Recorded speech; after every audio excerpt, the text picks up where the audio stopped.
Eh bien, le passage qui m'a le plus marqué, c'est celui qui m'a le plus fait pleurer, parce que c'est le moment où le petit prince va le quitter dans le désert. Il lui annonce qu'il doit rentrer sur sa planète et que ça va passer par la mort. Donc il y a un dialogue entre les deux qui est assez émouvant. Et ce passage m'a d'autant plus ému que j'ai été très ému d'apprendre par la suite la mort de Saint-Exupéry, qui a été abattu par un chasseur allemand à la fin de la guerre alors qu'il faisait un vol de reconnaissance. Donc ils se sont retrouvés tous les deux dans ce passage où tous les deux devaient partir finalement.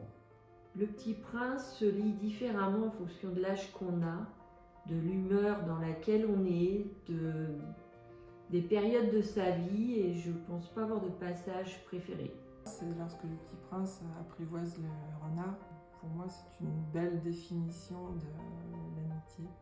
Alors, j'ai ramené mon édition 1946, là, la première édition française, et effectivement, le passage qui m'avait le plus marqué, c'était le passage avec la rose.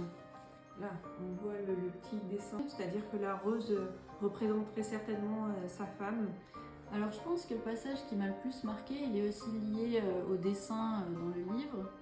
Et je pense que c'est celui avec la rose, parce que c'est un symbole de l'amour. Et j'aime beaucoup les fleurs, et le dessin est très coloré, et puis elle est comme préservée et immaculée dans un globe.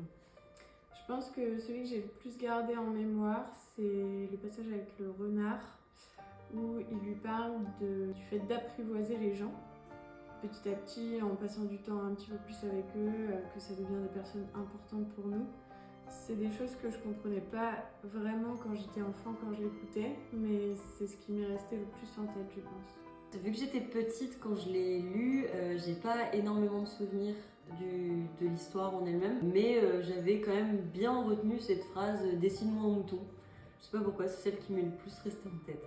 Et du coup, j'ai entendu toutes les réponses de mes collègues sur cette histoire, et j'ai trouvé les réponses vraiment très belles, et ça m'a donné envie de le relire, voilà, de relire cette histoire qui a l'air vraiment très belle et très émouvante.